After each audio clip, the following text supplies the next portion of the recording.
So we are recording, and hi, Joe or Joanna. I know you as Joe, and it's very easy for me to go in that direction. What would you prefer, Joanna or Joe? I think like a Joanna, for most people, but friends, I respond to Joe really well too. So Okay. if people Yeah. think more of a Joe for sure. Yeah, call me Joe. Yes. Yeah, a lot Yeah. of people know me There's as Joanna too, so wonderful. So thank you. it's really great to be here with you today. And I know that we've been talking a lot and for a long time about doing certain things together and many different projects. And it was about cards and BMC. And primarily, we really shared the path in many, many different aspects of it. So it's really great that we are having this chance, even though you left China. And for some reason, we have my my reminder to connect with loving kindness. It's 5 o'clock. So on that note, perfect timing. This is my alarm, 5 p.m. It's my loving kindness time.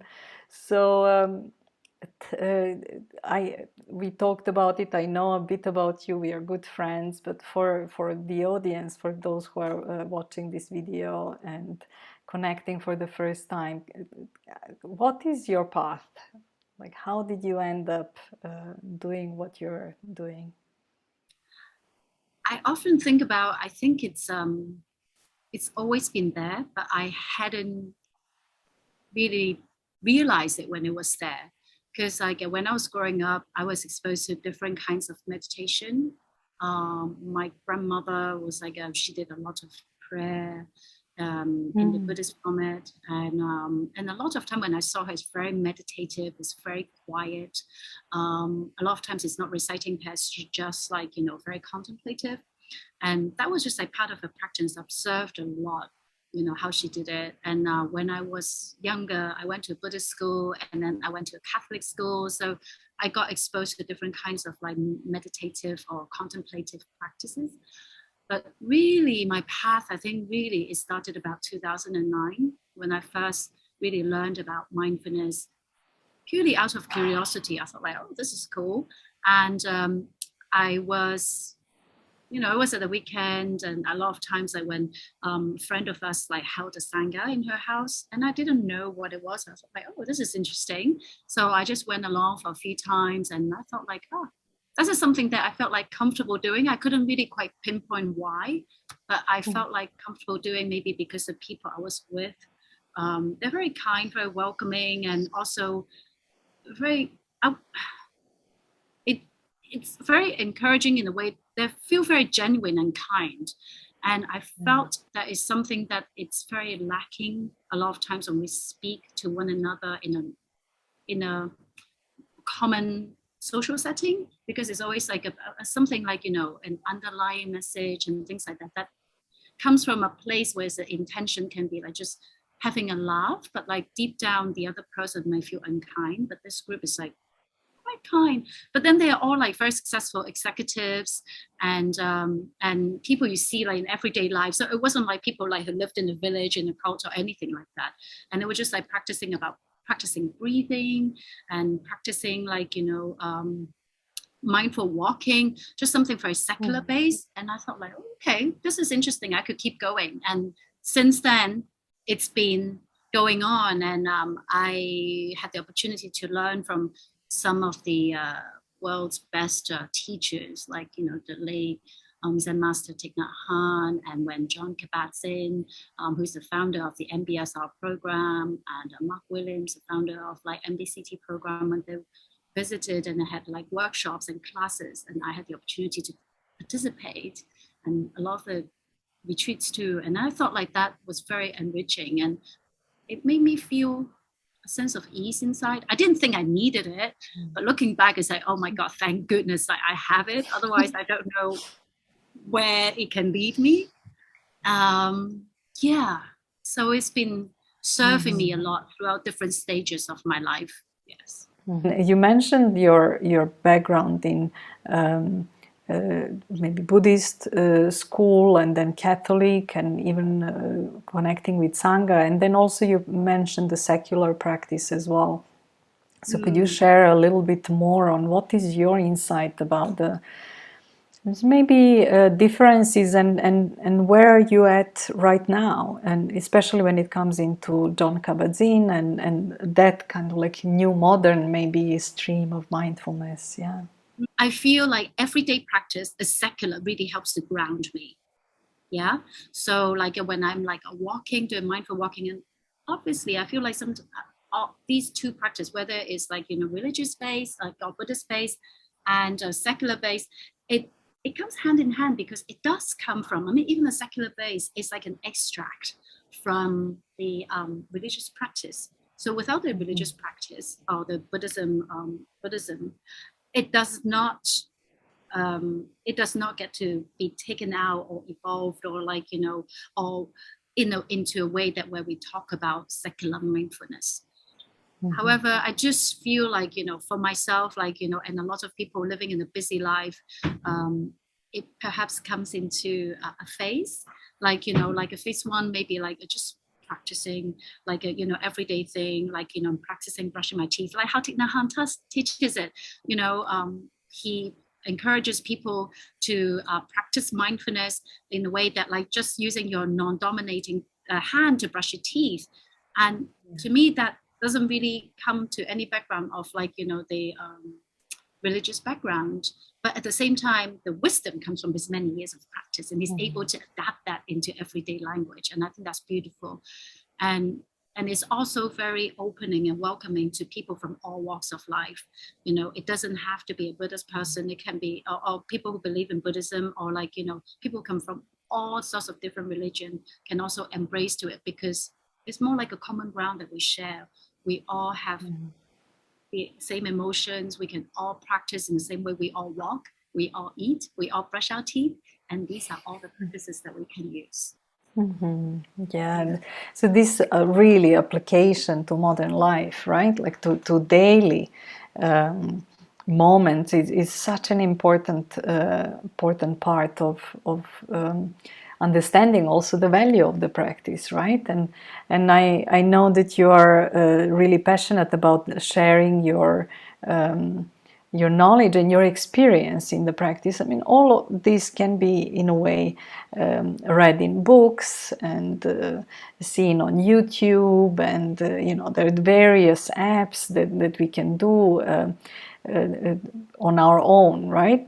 And I know that your passion is to really gather the community, to really be there for the community.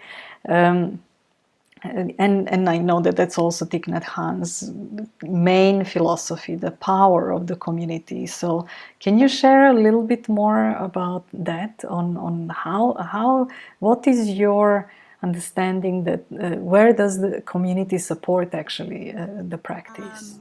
I feel if I didn't have a community that supported my practice, right, whether it's from the beginning to throughout the process, I won't be where I am with my practice.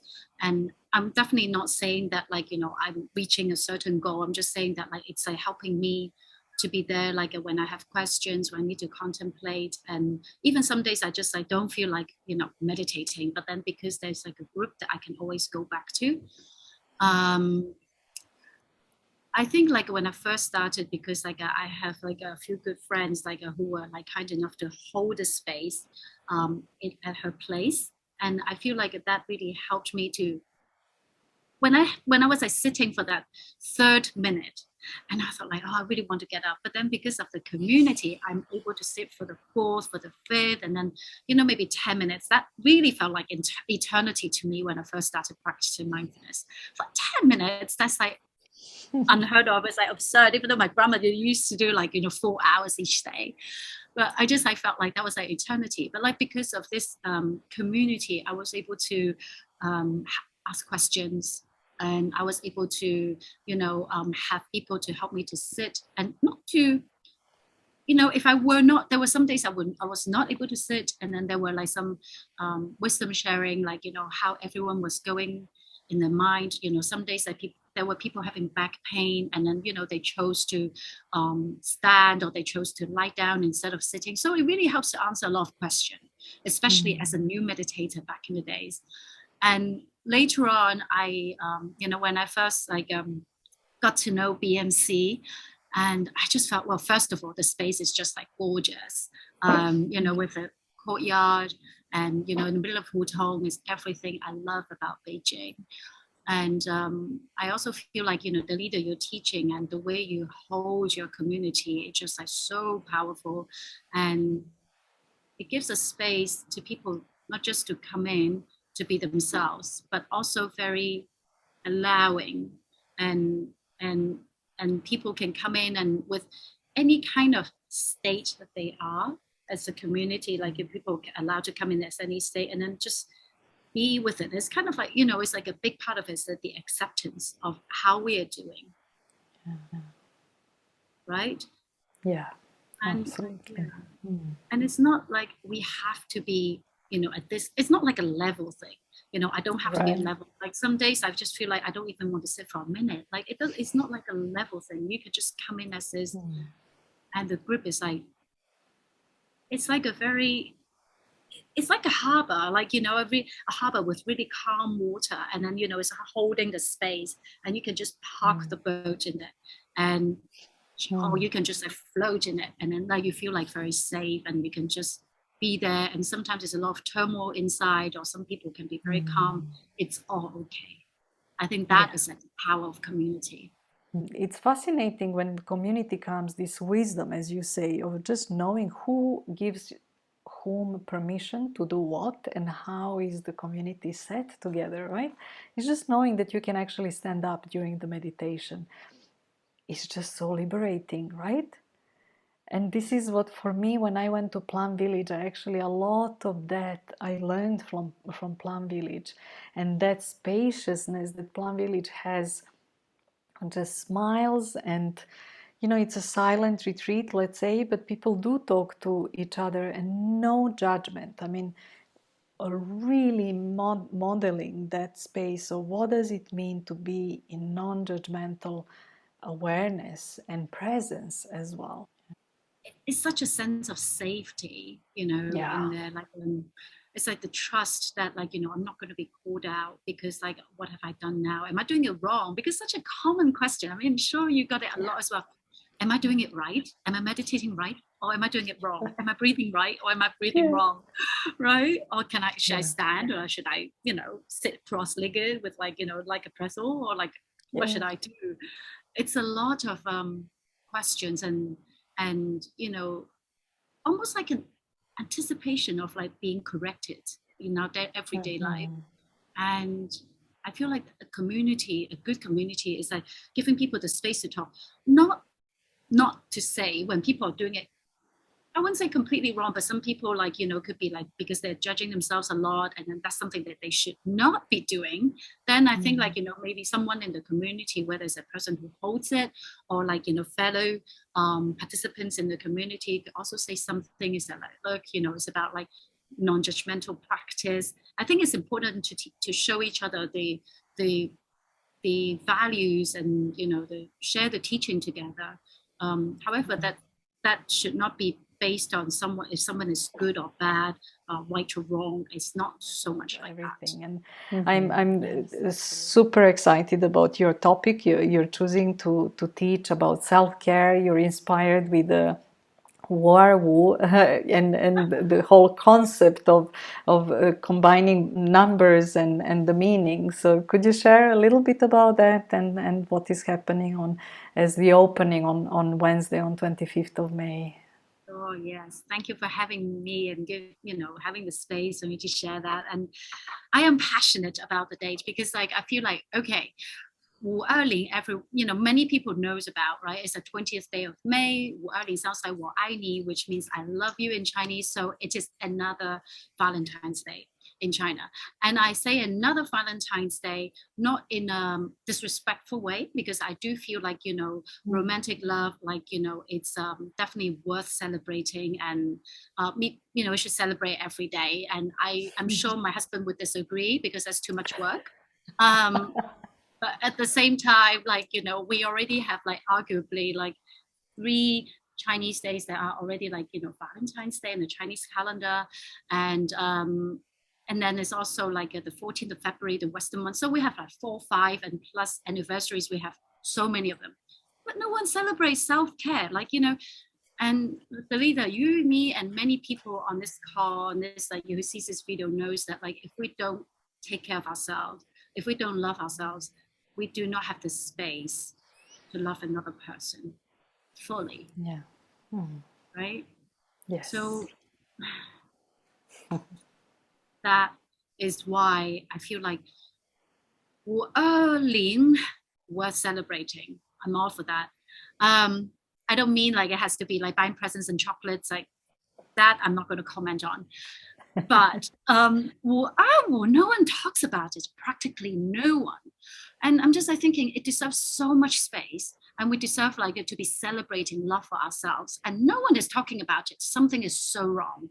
And I feel like, Mm. oh, when I think about it, like my stomach literally like was going on a knot. And I'm just like thinking, I Mm. have to do something about it.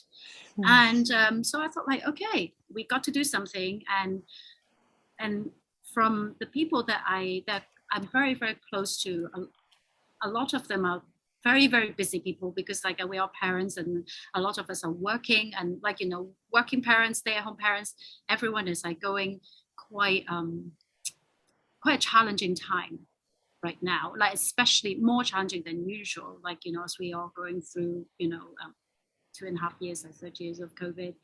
And I feel like we are, a lot of us are caretakers, or like, you know, leaders in companies, and many of us like have responsibilities for other people. So the first thing, the call of duty is like, you know, to attend to other people, whether it's our children, whether it's our family, whether it's like, you know, our team, our company, our workers, our stakeholders.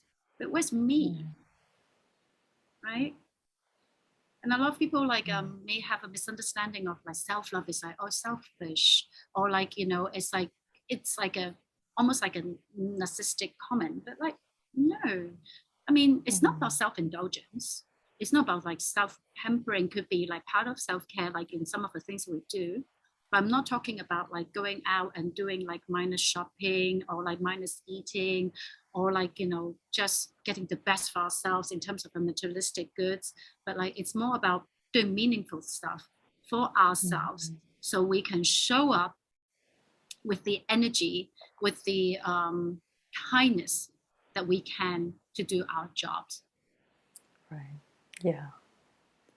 That is really, really brilliant, and I do hope that this catches and like becomes a movement, and that people really see Warwu as one day, because there are so many also, like 11/11, and like, and there's all these like shopping days, and when do you do this and that, and indeed sometimes and or a lot of times actually it's seen as almost selfish. But something is really important to know, that even in Buddhism, they say there is no compassion without including self, right? And recently something came to me as well. I was thinking, well, there is also no self-compassion if you don't include the others, right? So it's like it's so really interlinked, the two, right? Like of there is no selfishness, because when it comes into care, the Mm, care is enabling us really to care for others, right? And it flows once when we bring that self-care, it just can enable us to really care for others with so much more capacity. So it's really, really wonderful to have that, and I'm all kind of like behind and thinking like, yeah, let's make this a movement. Yes, right. you have to. Um, Fantastic. So we are starting on Wednesday, on 25th of May, and then going through whole June. Can you share Mm, a little bit more? yeah. So my intention is like, you know, to welcome everyone like who watches this video, like please, like, you know, make time for yourself, And if you would like to invite a friend along to support you and you guys can discuss it afterwards, that's perfect. And so it will be on Wednesday, on the 25th of May. That's our first time at noon, 12 p.m. China time to 12:45. So it's going to be very short, 45 minutes, where I'll be like, doing some sharing and also doing some guided meditation. The sharing will be based on a reading or some sharing some wisdom, and also some practical strategies that we can use in everyday life, how we can replenish that self-care for ourselves when our environment may feel like things may not be available at the time. We can always create that despite wherever we are. And I've tried it. So yeah, so I think I really wanted to share that. And I hope after this first time, and most of you will tell me that you like it. And then, I'm holding this until the month of June. So every Wednesday, it's like a midweek self-care reset. Okay, because for me, I don't usually wait till Wednesday that reset. I have to reset frequently throughout my day. But and for people who feel like, oh, this is still very new to me, I don't know how to do it, and or I don't have the time, maybe it's still like some obstacles in a sense, just come once a week, just do it for yourself, give it a try. Things may feel strange if you have not practiced before, but it's everything. When you try for the first time, it could feel a little bit strange.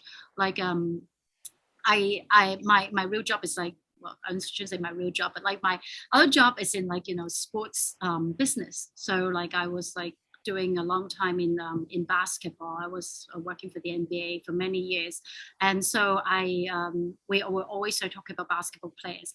And one of the things to say, when there's player, when they first touch the basketball, many of them were little kids, but then when they were copying and trying to be MJ, trying to be Kobe, trying to be LeBron.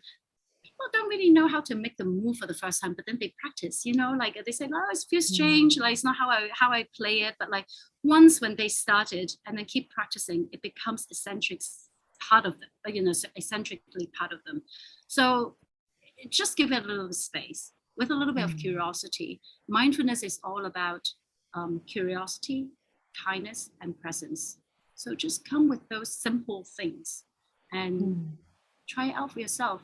It may be for you, it may not be, but that's okay.